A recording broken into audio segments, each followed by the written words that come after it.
From Comment Magazine, welcome to the Understory, where the future quietly takes root. I'm Ann Snyder.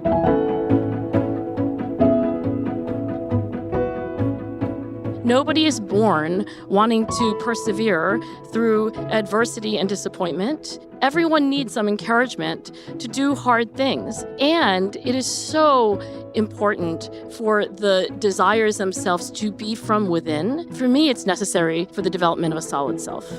How do you become real? You commune with what is real. The ability to sort of be part of something without being dissolved into it.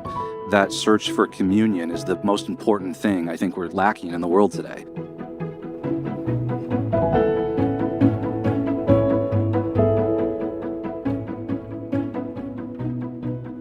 One of the questions quietly underlining the Understory Festival in both substance and design was arguably a strange one, namely, how does a person become real? Not accomplished per se, not influential, but deeply rooted, interiorly free, discerning. The kind of person who can resist borrowed identities and indiscriminate crowds and yet interact with them as a solid self. Midway through crafting the festival program this past winter, it dawned on me that Cluny Institute founder Luke Burgis and Grit author Angela Duckworth were approaching this question in ways that seemed to need one another. Where Luke asks how our desires and identities are formed within the crowd, Angela asks how the people, places, and situations we inhabit awaken the capacities that make us who we become. Longtime comment readers may recognize some familiar terrain here. Last summer's issue on discernment wrestled with many of these same questions at a moment in our political culture when the truly discerning person seemed to be becoming an endangered species.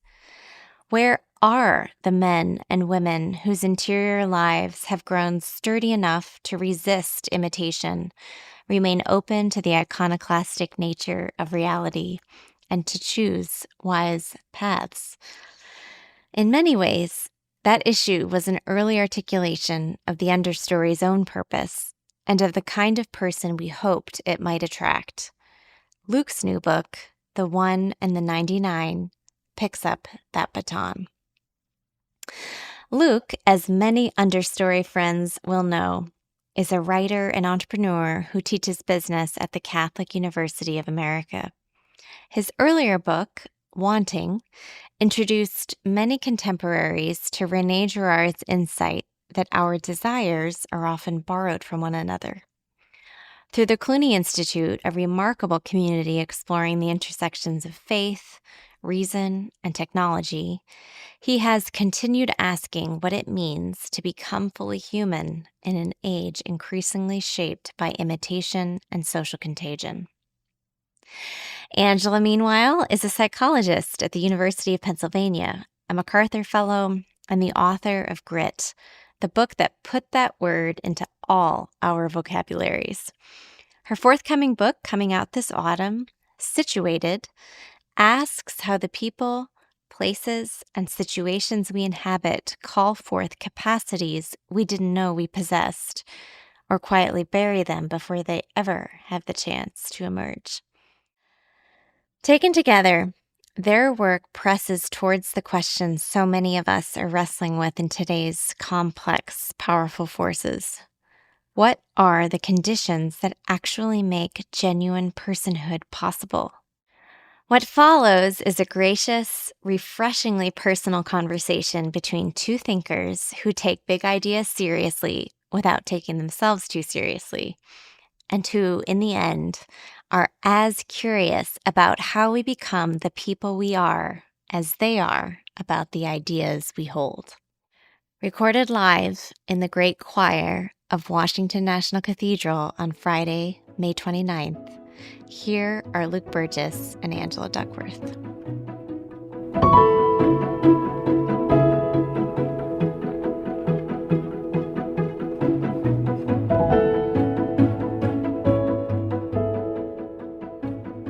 I want to must say that we are in this beautiful space, and thanks to Anne, it makes me very nervous because we have to have a conversation worthy of this space.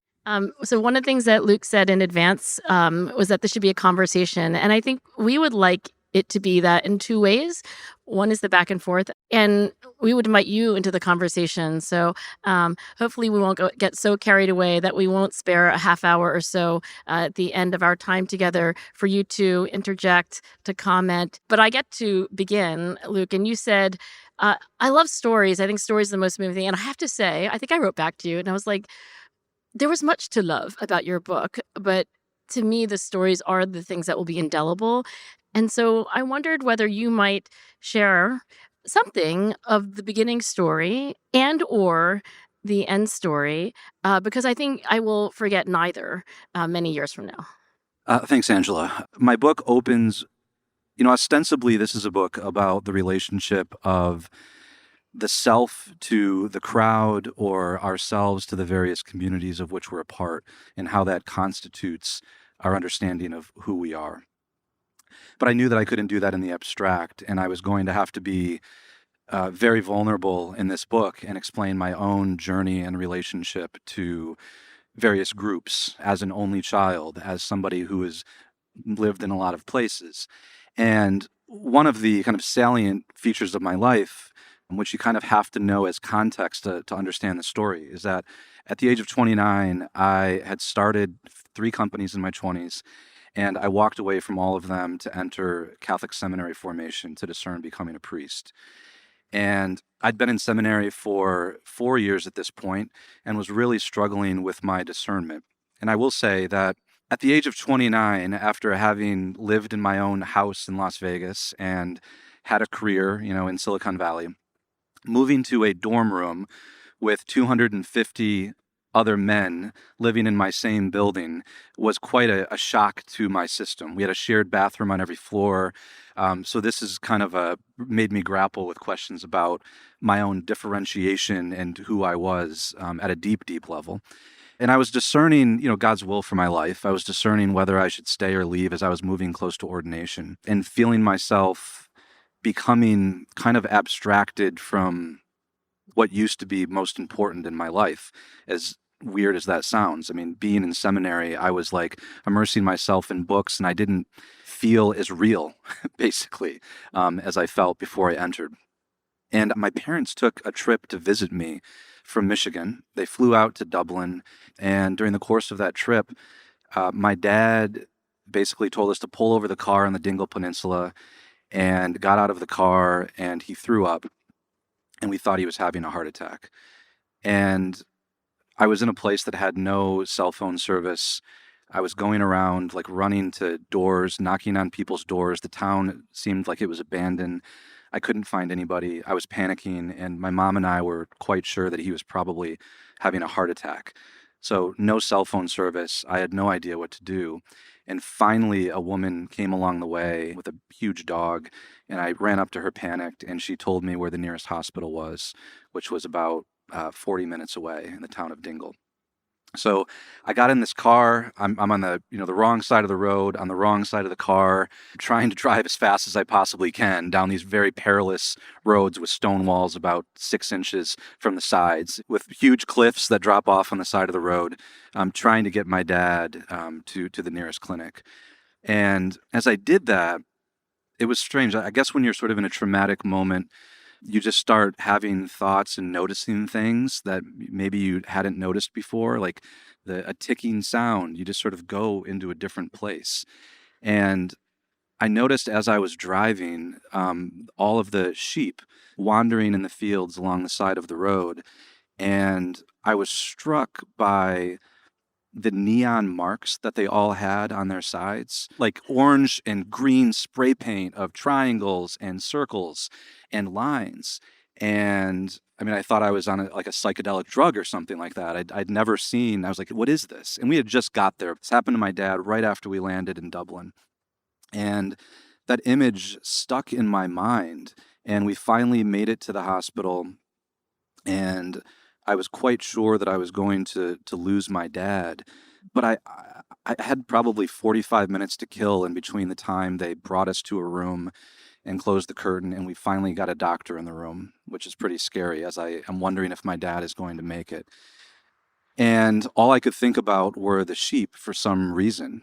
I certainly didn't have the idea of writing this book in any way at the time. But the thing that struck me about the sheep were their markings that were on their sides. And that, these markings were a sign of who they belonged to. They grazed together in the same pasture. And at the end of the day, you needed to know which sheep belonged to who. And the markings were the way to identify them. And I started wondering, what markings do I have on myself, and who has placed those markings there? How have people situated me in the world, maybe without my knowledge? We situate people all the time, and some of the people that I find to be the most interesting are the people that are hard to situate. And that was the moment that I began to start to have kind of clarity about what I needed to do in my life at that time, rather than lock myself in my room and read books and ruminate and go for runs. There was suddenly something that was like reality was calling to me in a way that it hadn't in a long time. And it got me thinking about questions of my own identity, what I might have to do for my parents now as an only child that might have to become a caregiver to my elderly parents. And I realized very clearly on that trip that they could no longer take care of themselves. And the thread of my relationship with my parents runs throughout the book, because the family is the first place where we're formed, where we learn who we are and that we are loved and how to relate to other people. So I couldn't write the book without talking about my relationship in my own family and the way that I was being called out of myself to attend to something that I certainly didn't expect, but I had to respond to. And I'll save the ending for maybe later in the conversation. But that is kind of with the impetus for the entire book. And I was like, I've read the parable of the lost sheep and heard it hundreds of times in my life. But now that I've actually seen these sheeps with markings on their sides, I'm thinking about it in completely different ways. In the very beginning pages, you have a quote from Charles Mackay. Man, it has been well said, think in herds. It will be seen that they go mad in herds, while they only recover their senses slowly and one by one. I'm in the same camp as you, which is that like you cannot boil down a book to a quote, much as people try. I understand why people ask ChatGPT what this book is about, so they don't have to read it. I think you and I would agree that almost everything is lost. So please don't take this question in the wrong way. But I wondered if you could begin to help us understand, your understanding of this parable, the title of the book, why you selected of all the quotes you could have selected this one to begin. So the parable of the lost sheep has always left me kind of unsatisfied when I hear it. I understand it's a beautiful story, about a sinner who has been brought back to the fold, but I've never understood how to apply it to my own life or kind of what it might have to say to us just on a human, sociological, and anthropological level. We just hear this story, and for those that might not know it, one thing I've learned already in talking about the book is that I took it for granted that people knew the parable, and not everybody does. But in the Gospels, Jesus tells the parable of a sheep that wanders away from the flock. It's the one sheep that wanders away from the other 99, and he says, which one of you would not go in search of the one sheep to bring it back to the flock? And the shepherd finds the sheep and brings it back to the flock. But why did it wander in the first place? Not all who wander are lost. What happened to it while it was lost? We don't hear any of this in the parable. Was it changed? And what was its relationship to the rest of the sheep once it came back into the flock? So what was its relationship to the community and to the group?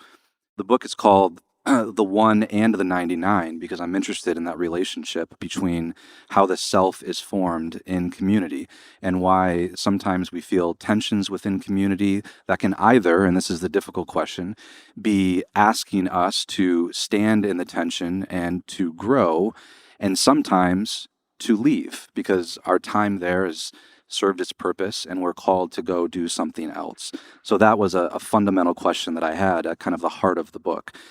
And I was wrestling with something seems a little bit off in the kind of the social fabric today that I've experienced it in my own life, where we have a dual drive. We have a drive to be known as ourselves, to be known by our name. Nobody really likes to be treated as a number or just an instantiation of a political party or the company that you work for. We do have a deep desire to be known by who we are. And we also have a desire to be in communion and to be together with other people. And we have those two drives simultaneously. And when we're not able to hold them in tension, we can go to one extreme or the other. You can almost think of four quadrants where we have extreme belonging on one side and less belonging on the other side. And in the vertical axis, you have somebody that really has a solid sense of themselves at the top and somebody that has maybe less of a sense of themselves at the bottom, which I call in the book the solid self and the pseudo self. And if you think about that, somebody that has a strong sense of self but very little belonging is isolated, okay, in the top left quadrant. Somebody that has not a strong sense of self and has no belonging just is a drifter. They just very easily drift in and out of whatever group will have them or take them.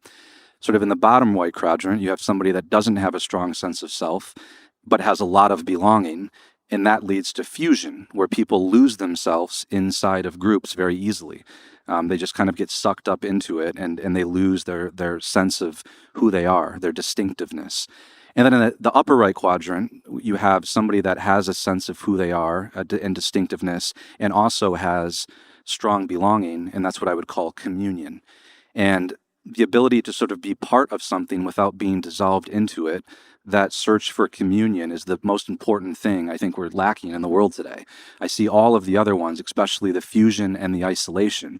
So we seem to be kind of going back and forth between extremes without being able to find ways to be in healthy communion, and especially the fusion. And that's why that particular quote, like we sort of have to come back to ourselves and recover our senses individually. And sometimes that means having some time away from a community or a group to gain perspective. And that's what my parents have done for me throughout my life. And that's what that's why I told the story in the book, is that it gave me a renewed perspective on the ways that I was in relationships with various groups, including even with my seminary community. One reason why you actually do need to buy this book is that I could tell even from the PDF, I was like, this is a unusual book in its structure and its layout, and it is a truly beautiful book. And there are some photos throughout, and I wanted you to tell the story of this photo here, which is opposite the chapter 1 title page called Tribes and Transcendence. And I think this will help. I mean, this is a deeply selfish exercise. I was like, oh, I actually literally get to ask Luke questions about the solid self because it's a phrase that you intuitively get. And then you realize as you're reading, you don't get it. And then you're like, oh no. And so I think it's a concept that really does require a book and more to really understand. But could you begin to deepen our understanding of this solid self? And maybe could you share the story behind this photograph? Yeah. So the terms the solid self and the pseudo self, I took from a family system psychologist named Murray Bowen, who became very important to me while I was in seminary. And he was very concerned with some of the family unit and the way in which individuals do or do not differentiate themselves within the family unit. And we either learn to do it or we don't learn to do it. And some people learn to do it better than others. And, he made a statement at one point that like most of the immaturity and anxiety that is found in society can be traced back to our inability to differentiate ourselves and learn how to be in relationship back in the family. So the entire book starts in the family and then continues to move outwards to society, including my own family. The solid self, he said, is the kind of self that is able to separate its own thoughts, ideas, and emotions from other people. And it's able to say, my wife is mad, but I'm not mad, and that's okay. Whereas the pseudo self cannot distinguish its own thoughts and feelings and emotions from the room that it's in or from the other people that they're around. So the pseudo self kind of goes through life constantly negotiating its convictions depending on the group that they're in, whether it's their own family, to kind of manage tension and anxiety, right? They sort of will never stand for anything, sort of stake a claim, because that would invite disagreement and tension. And Bowen says, this process of differentiation is what allows us to be a solid self who can be in relationship with others without losing our integrity, right? Without just saying what we know that they want to hear. A solid self is able to manage tension without just cutting people off. He calls that emotional cutoff.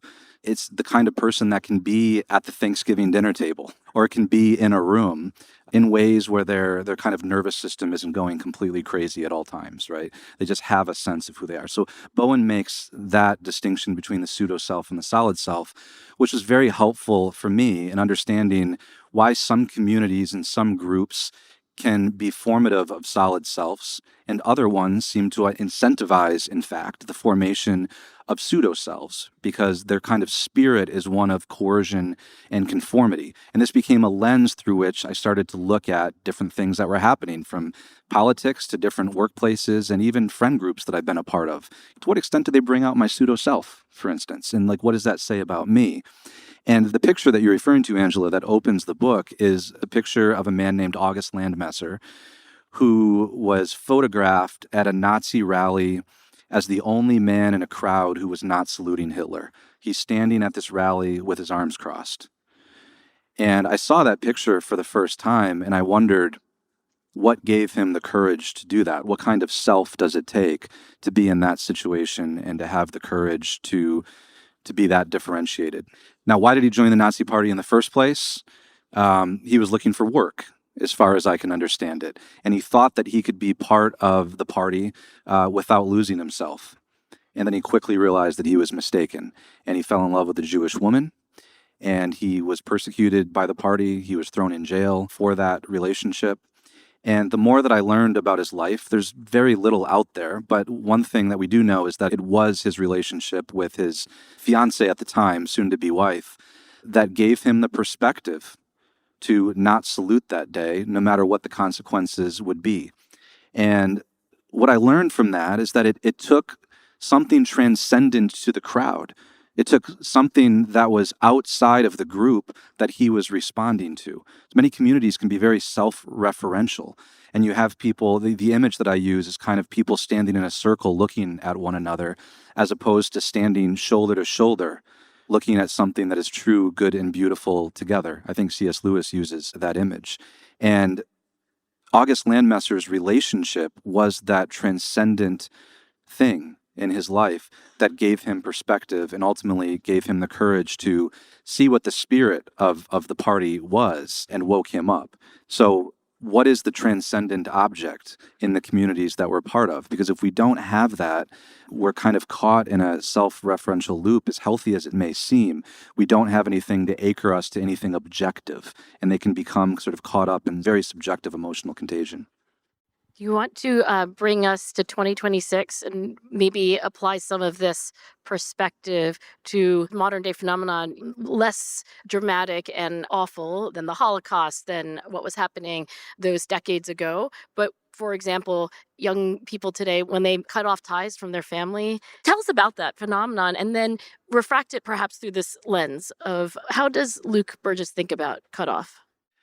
I mean, this is a deeply complex issue, right? Apparently, there's widespread evidence that younger people, I think especially Gen Z, are cutting off their parents from their lives completely, as kind of just a form of, I do not want you in my life anymore. And there's probably some mimesis even that is accelerating that as like a thing that one can do if they're experiencing some anxiety or disappointment, or if they had some past trauma. So this is a real phenomenon. And I mean, first of all, there's certainly instances where we do need to have separation, right?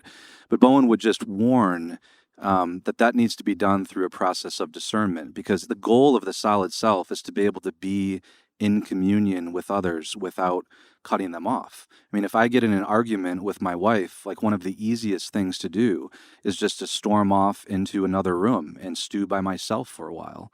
And Bowen would say that, if that's your knee-jerk reaction to dealing with anxiety, that could be a sign that you do not have a very well-developed solid self where you can stand in the tension and continue that conversation.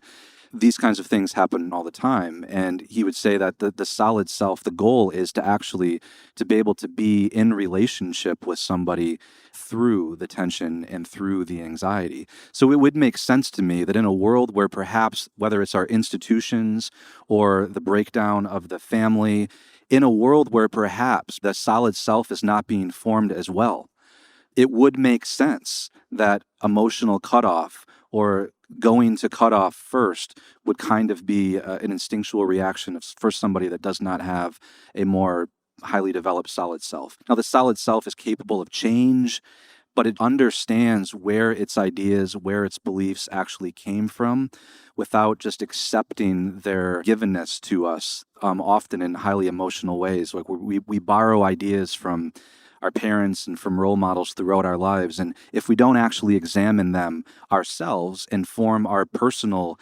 conscience around them, they're sort of borrowed and can lead to a pseudo self that clings very strongly to various ideas and beliefs without actually understanding where they came from. And they become part of our identity. That's why we can't tolerate disagreement. So Bowen would probably look at this phenomenon of cutoff and to be concerned, but he would ask, what does this say about the kind of society where we cannot tolerate dissent or disagreement anymore? Tell us more about how you came to be so impressed by family systems therapy. I think I learned about it when I was in seminary, and I was suddenly thrust into a highly undifferentiated situation as an adult man with 250 other guys that ostensibly had a lot in common with me. We dressed the same, we lived together, we all were on our way to becoming Catholic priests. And in a situation like that, you notice the littlest things. You start getting irritated with the guy who we always had communal lunches with one bowl of pasta in the middle, and you kind of start noticing who takes a little bit too much pasta, and who doesn't make the salad quite the right way. Like you just start noticing the littlest things, and you start to look to your right and your left and kind of think of yourself only in this kind of horizontal way of relating to the other seminarians. That guy stayed on his knees for the entire hour while we were in chapel praying. And, my knees started to hurt after 30 minutes. Like maybe I should have just toughed it out. And you start really going down some rabbit holes through comparison.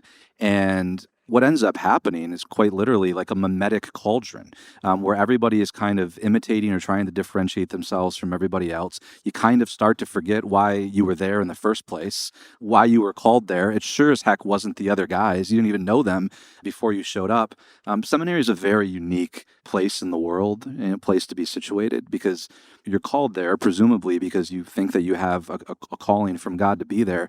And you show up and you meet 250 other guys that said that the same thing happened to them. And you're like, we're very different, different states, different backgrounds. The guys from Louisiana and guys from Michigan, like me. And so we all had to learn how to get along. But that book, Murray Bowen was very often prescribed as reading for seminarians as we were kind of struggling to understand who we uniquely are and who we might be someday as priests, and kind of to help us through the process of focusing on why we were there in the first place and maybe the vertical dimension and the vertical relationships in our life through prayer and a relationship with God. But also some of us were better differentiated than others when we showed up. I would say that I was not very well differentiated when I showed up, which meant that I noticed a lot of pseudo self kind of behavior from myself, that it took some trauma in my own family, right, for me to pay attention to things and to kind of snap back to reality and not get caught up in the minor, petty, abstract differences that, never happen in academia or in the seminary. I want to ask you about leaving seminary. We have this picture of a serial entrepreneur, very successful, who does what most serial entrepreneurs do not do, which is to enter seminary. But then tell us what happens next. Well, I am a high achiever, and I have been my entire life. If any of you have read Byung-Chul Han, he calls the achievement subject, where our entire life begins to take on the character of like an entrepreneurial startup. Because I literally was an entrepreneur, I started applying the idea of the startup to my own life. I've got to build a $1 billion one-person company. We're hearing a lot about that these days. So everything is measured in what I achieve, and my very sense of identity is measured in what I achieve. If I stop achieving, it's like I'm not real. It's like I don't exist. And in seminary, there was not a lot of like flashy things to achieve, to be quite honest with you. So one of the things and criteria that I think about when I'm part of a community is in which ways do I need to die to myself, some part of me, the Atom 1, to use Anne's words, and what are the things that I need to feed, that I'm not being asked to die to myself with. I'll give you an example. One of the successful companies that I started before I entered seminary was a healthy vending machine business. We put health food into vending machines. Oddly, it never been done before. It was like the Snickers bar and the vending machine go together in some kind of ontological way. There's no way to decouple them. Frito chips, Lay's, and all we did is put pita chips and healthy snacks in vending machines, and the company ended up being successful. And I personally stocked the vending machines myself, and I hated doing that. Fast forwarding a couple of years now, and I'm in seminary, and all of us get assigned a house job as part of our role in seminary. This is given to us. Clean the pews, clean the windows, direct the choir, set up the AV before our events. And I was waiting with bated breath for my house assignment. And I finally get it in my mailbox. I find a piece of paper, and my house assignment was to be in charge of the cafeteria and to stock the vending machines. They had no idea. They just knew that I was an entrepreneur. Like, nobody really knew that about me. Certainly not the person that assigned me that job. So I was literally on my hands and knees late one night at midnight, stocking this vending machine, like cursing to myself, like, what have I done with my life? This is ridiculous. Then I just stopped and I laughed, and I quite literally cried.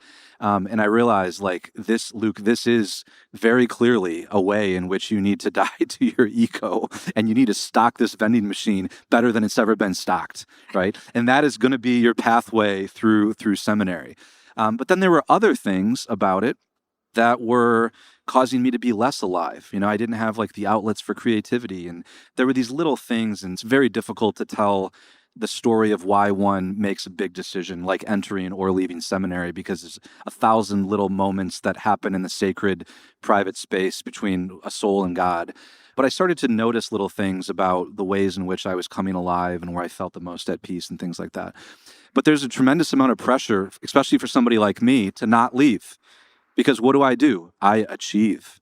And I'm not a quitter. And if I entered, I'm going to finish, and I'm going to be the best seminarian and priest that I could possibly be, even despite evidence that I probably shouldn't be there anymore, right? Like, even though I knew that I was being called, I was so stubborn, I was wrestling with God, that I'm going to stay here, right? And he was like trying everything he possibly could to sort of, help me to be free to leave, quite honestly.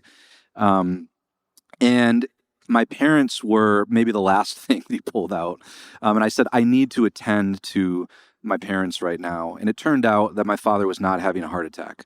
That hospital visit in Ireland was the slow process by which we learned that he actually had advanced Alzheimer's disease.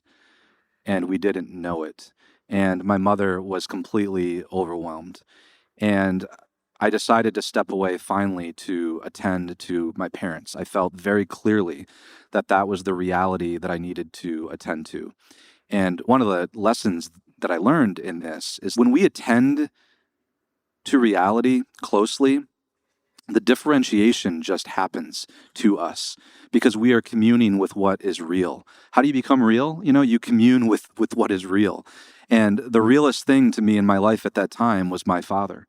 And in my mother's terror at what was going to happen to her. She had no help. My parents didn't even live next to family.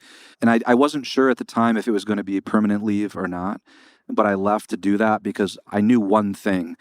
And the one thing that I knew was that I needed to take care of them. I opened up scripture one day and I saw, like, son, do not neglect your father even when his mind fails. And it was very clear to me that that's what I needed to do. I want to read to you a sentence. In a dopamine-driven culture, you get dopamine-driven selves. Personalities are shaped by the applause of the crowd. likes, reshares, comments, engagement. What keeps us hooked is the mimetic pull of others, what they're watching, buying, celebrating, canceling. The algorithms work because they amplify this social layer.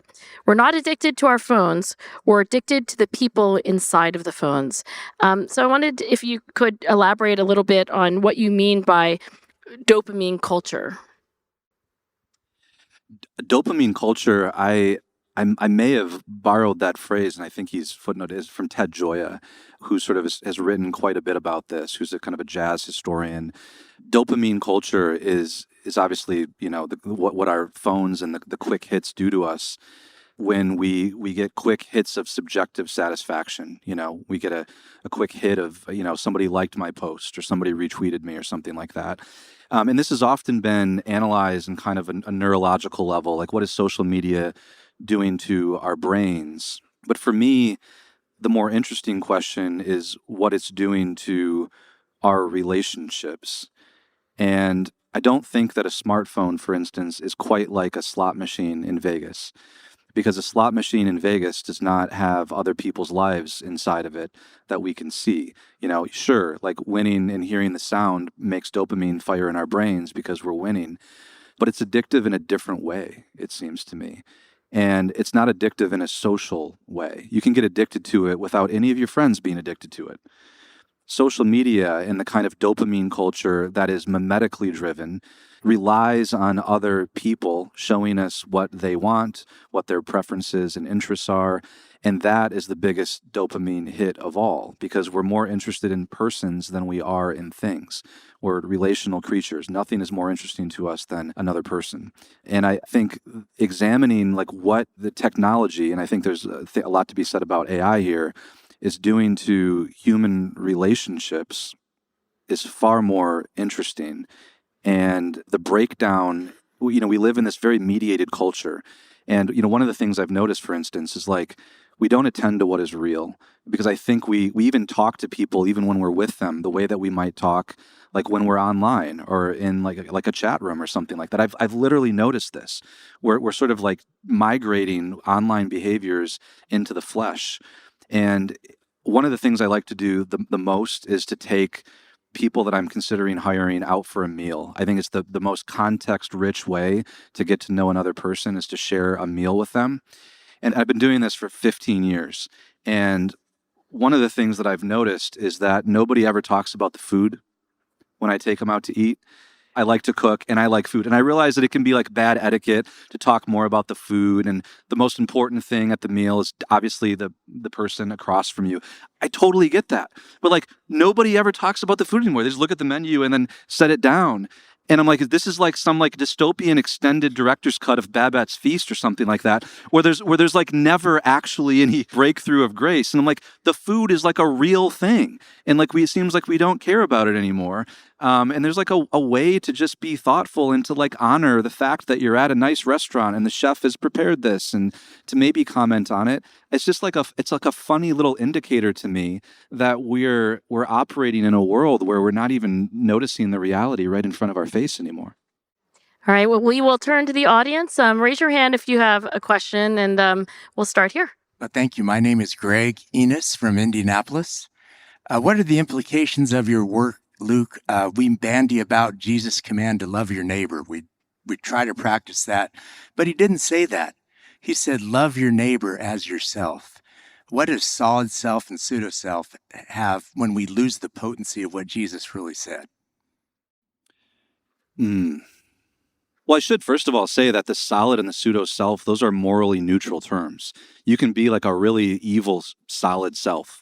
You can have a solid sense of self and really not be a good person, right? So we have to combine that with the moral dimension and with the real. Yeah, I mean, it is, I guess, the kind of a very Dostoevskian. It's very easy for me to like love all humanity and to hate my neighbor. But if in a world of pseudo selves where people don't even truly know themselves or what they stand for, then how can they love their neighbor as themselves if they haven't experienced, the love of God, for instance, or the love of a parent, and they don't have a sense of their own dignity, You simply cannot love another person.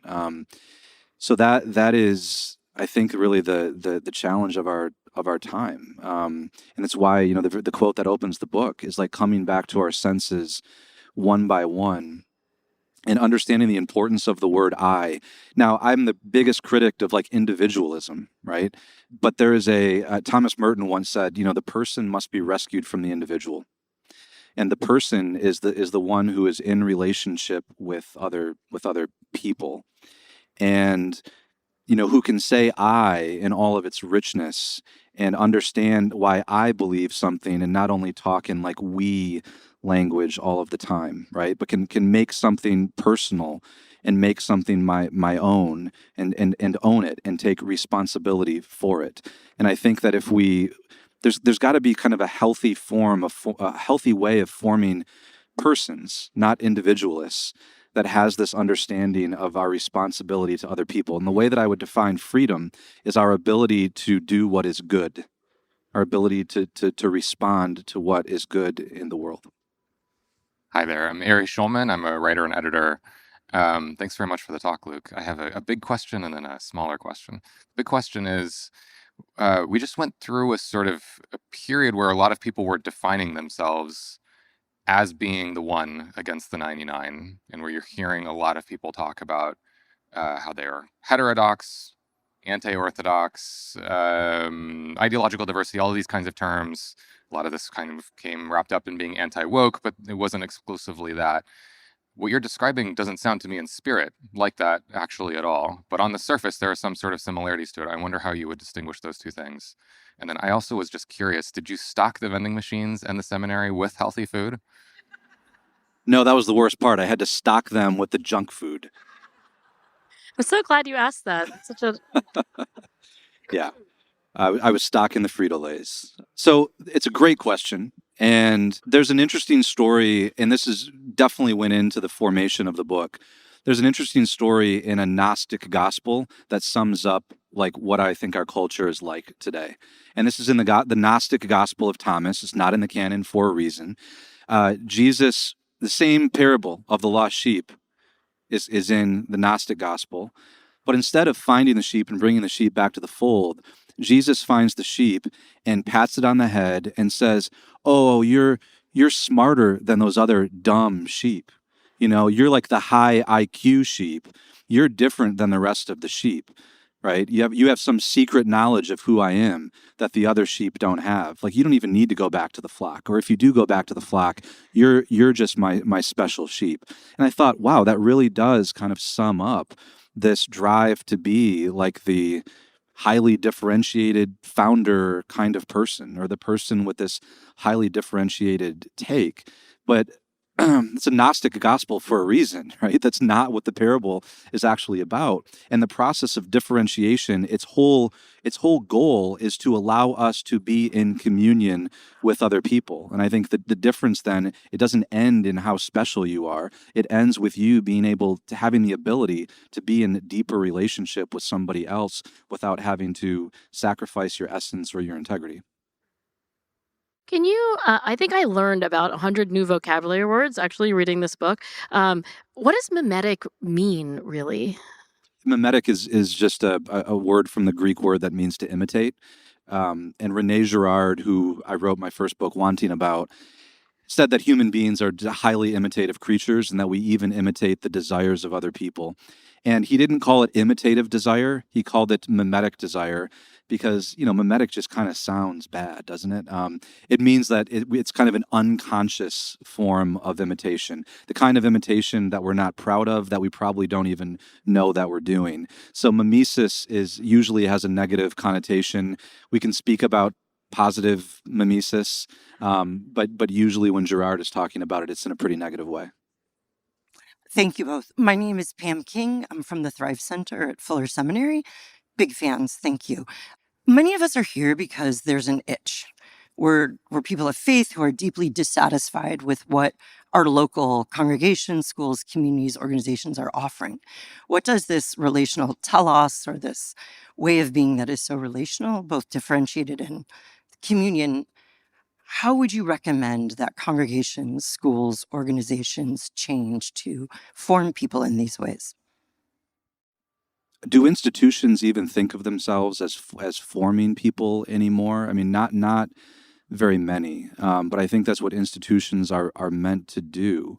Like when we join an institution, shouldn't we want to be formed by it? You know, like if I go to Penn or I join the Wharton School, I want to be formed in a certain way, right? I raise my hand and I say, I'm attaching myself to this process because I Pour want to be. myself into the mold I'm gonna you put, yeah. I'm going to pour myself like into the mold. But I think people's relationship with institutions is now very different. Like we join them and we just use them for the credential and we stand on them. We use them. We don't want to be formed by them. And there's probably some good reasons for that. Like some institutions are not worthy of forming us, and people use institutions all the time. But I think that it is important for leaders of any institution, whether it's churches or workplaces, to not put self-preservation as the highest kind of good, but the good of the person inside of it. And sometimes that might mean encouraging a person, to take some time away, or I don't know. I can truly say that anytime that I've had to let somebody go in one of my companies, I think I've done it for the good of the person. I truly think it's like the thing that's best for them. But when an institution becomes totally sort of centered around its own preservation, really bad things can happen. And we begin to sort of demand certain types of conformity that do not allow people to sort of develop into who they're called to be. And we sort of put them in a situation where they lack freedom. And I think as a leader, creating, and you and I could probably talk about this for a long time, Angela, but creating conditions and institutions where we're actually thinking about how a person can say yes to something as a free person and not say yes because they think that they have to be welcomed or loved is, I think, the work of any leader in any institution. And how we do that is way above my pay grade, but I'm trying my best just to model it in the institution that I run. And there's one story I would love you to tell just as a add-on to that. There's a jazz musician, and you will remember the name, but I do not. Ornette Coleman. Okay, yes. Could you, I think that says a little bit about this. Like, how do you create a place where people can be individuals, but of course be in harmony with others? And would you mind sharing a little bit of that story? Yeah, so I was looking for people that sort of inspired me and that I thought encapsulated what I'm trying to say in this book, and one of them was with the jazz of Ornette Coleman, who is known as the founder of what's known as free jazz today. And it means that he formed jazz bands that departed from kind of the normal harmonic rhythms and matching that kind of happens in jazz bands, where there usually is one leader and it kind of goes back to the leader, and there's a nice kind of call and response. In free jazz, everybody is truly a leader, and you never quite know where the song is going to go. And when he first came out with this new style of jazz, people were highly uncomfortable. He got booed off of stages for well over a decade. But it's a very a situational mode of playing jazz, to the extent that when he went and played at a very famous psychiatric hospital in Italy, in Trieste, a woman who was a patient of the psychiatric asylum walked onto stage unprompted with a harmonica and just started to play.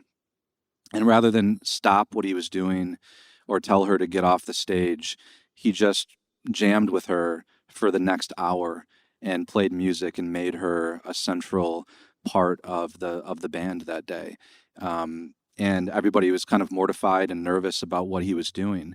But he learned to play jazz with her. And, in a sense, like, jazz is an analogy that I have for being in relationship with other people. I think we can learn a lot from jazz. Like, how can we learn to play jazz for a while, right, as a way to be in a relationship with another person, and use the situation that we're in to try to create something new and beautiful rather than running away from the first sign of tension. Hi, Laura Leonhardt from Washington, D.C. I wanted to ask you both a question about parenting. It seems as a culture, as a society, we've gone back and forth about whether the best way to raise a child who knows when to quit or when to grit is either you just let them go out there and fail and then learn from that experience, or more recently, I think, you tell them this is when you quit and this is when you grit as they grow up, and you hope they learn it from you telling them. I'm curious if either of you have any sort of new takes about that, or what your current thinking is about how to raise children so that they can be this solid self who knows, for at least for themselves, when they want to quit and when they want to grit. Thank you. Angela's been a parent a little longer than I have, so I'm going to let you. Do I go first? But you have to. But Luke has 2 daughters, as do I. I was like, "Oh, how old are your daughters?" And like, what? The 2.5 and 4 and months. 4 months. I was like, "Oh, I'm just a little bit older than you. I have a 24-year-old and a 23-year-old, and I have to be careful what I say because my mother-in-law is in the front row. So I'll try to be truthful. When Amanda and Lucy were growing up, I was getting my PhD in psychology, and so I was becoming a mom and becoming a psychologist all at the same time. And, I'd like put the key in the door, turn it, and then, be a mom. But of course, I had some of my psychology with me, and I was studying grit, which is passion and perseverance for long-term goals. And as Sharon knows, Lucy, as lazy as the day is long, I was like, how, God, did you give me a child who absolutely lacks the very thing that I am studying? So I will just say that Lucy needed to learn, when to grit, because her first instinct was to quit. And we developed, meaning my husband, Jason, who's Sharon's beloved son, and myself, we had a rule, and I wonder what you would think about it, but we called it the hard thing rule. And it did reflect my learnings as a psychologist. So the hard thing rule had 3 parts, and it was a rule for raising kids. If you are Duckworth, you have to do a hard thing. That was defined as something that required deliberate practice, which is a kind of very goal-directed, focused practice with feedback that had been shown in research studies to be the most effective kind of practice. So not just like going down to the mud room studio and like throwing around mud and then eating goldfish crackers. Like that does not qualify, but anything that was goal-directed, focused, and with feedback. The second part of the hard thing rule was that you were not allowed to quit in the middle. So if you signed up for 6 weeks of soccer and you didn't like it on week 1, that's okay. Only 5 weeks left. And so Lucy, for example, as Sharon will attest, cycled through one hard thing after another. And that was okay because that was within the rules. It's just that you can't quit in the middle. We thought that was the tutoring there on the gritting and not quitting. But the third thing was very important to all of this. And again, it's something that Luke and I are so, I think, aligned on and we could talk about for a long time, which is that nobody gets to choose your hard thing but you. It was a multiple choice because Lucy, one year she filled in the blank with horseback riding. I was like, okay, no, that is not on the menu. That will not be your hard thing. But, she could choose. I mean, did she want to go down to the local ballet studio? Did she want to, play viola like her dad? Did she want to try piano like her sister? Did she want to try track? What do you want to do? And for me, this tension between, gritting and quitting and, external forces and intrinsic motivation is always hard to navigate. But as a parent, I thought it was a thing that young people need to learn. Nobody is born wanting to persevere through adversity and disappointment. Everyone needs some modeling, mimetic in a positive sense, and some encouragement to do hard things. And it is so important for the desires themselves to be from within, because I think that is a necessary. I mean, is it sufficient? No, but for me, it's necessary for the development of a solid self. She's now a hard worker, by the way. I'll just say she's 23 and she works very hard. Yeah. Desires to be from within. We could talk about that for a long time. Gerard would say, desires from within. I love that. And, my I tell the story in the book about, I especially like that it has to be their idea, like the thing that they want to do. They can't be told to do it because you don't know what's hard for other people. And one of the exercises that I implemented a long time ago in one of my companies was we'd go around at the start of the week and I would say, what is one courageous thing that you're going to do this week? And the first thing that you learn is that for some people, things that you think are easy or that you don't think about at all actually take a lot of courage for them. Right? It might be like to pick up the phone and make a phone call. So you just never know what other people are going through. You don't know when other people have to muster courage for something that you don't think is hard. So that seems to me to be very, very important because that's part of what gives things their meaning.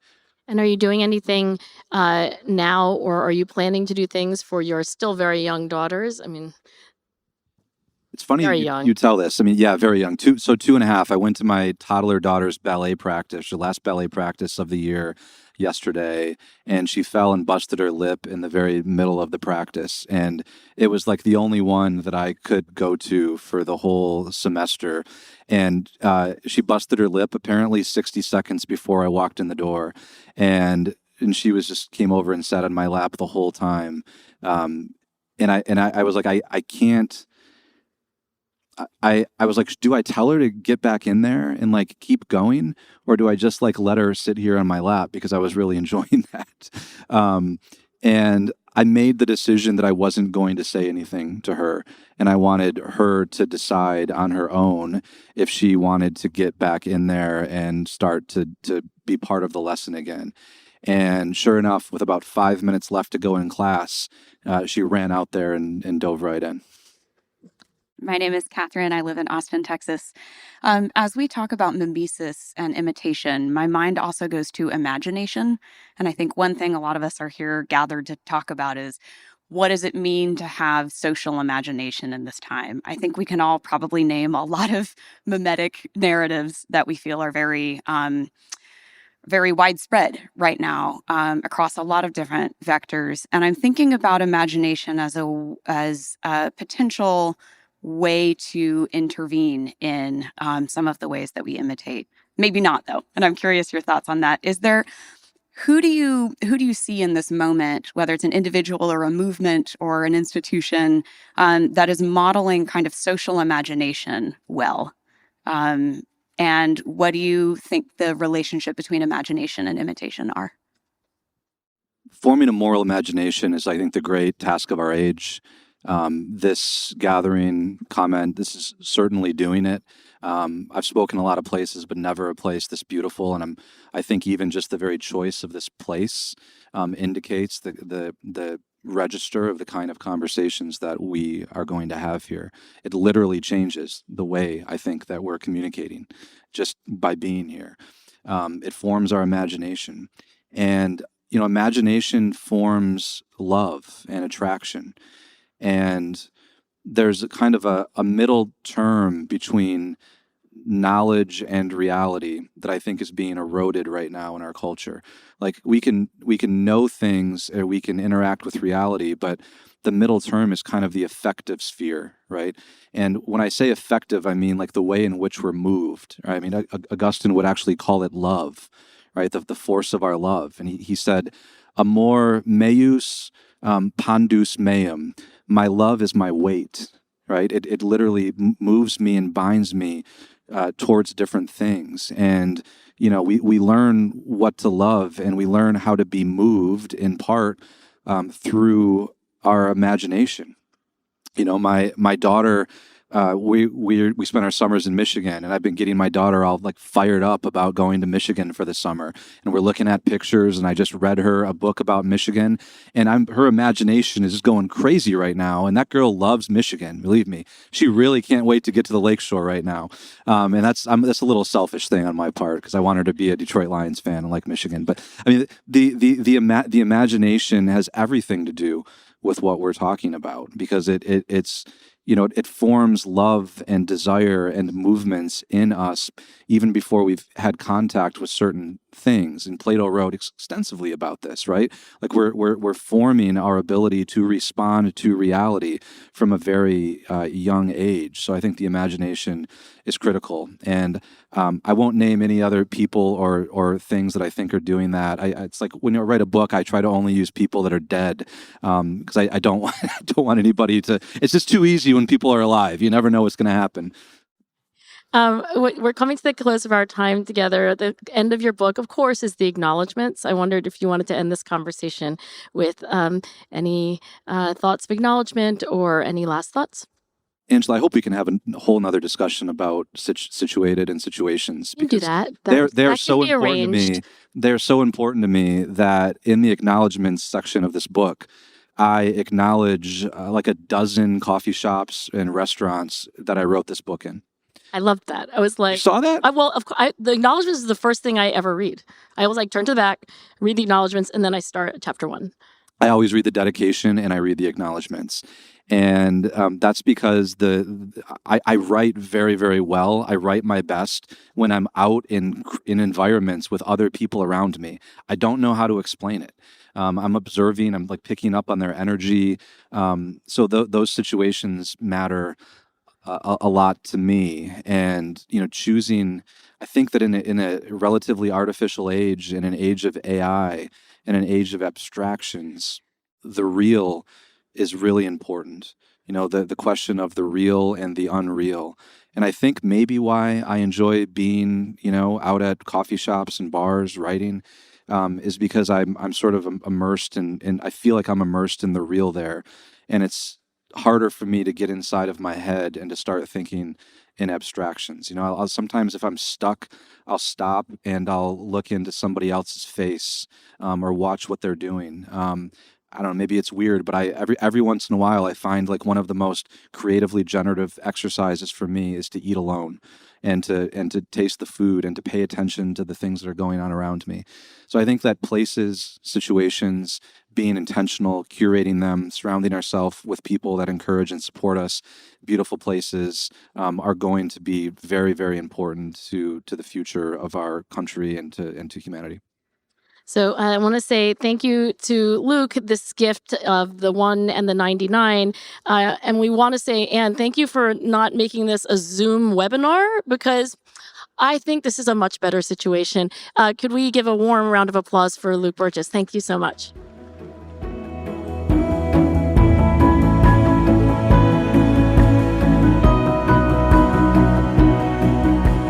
The Understory is an original podcast brought to you by Comment Magazine. I'm your host, Ann Snyder. Our producers are Tiffany Thompson and Evan Rosa, and our editor is Allie Crummy. To learn more about Comment and to support the wider work of seeding a better, truer story to live and to tell, visit comment.org. Something is dying and something is being born, and they may just be the same story. Welcome to the Understory.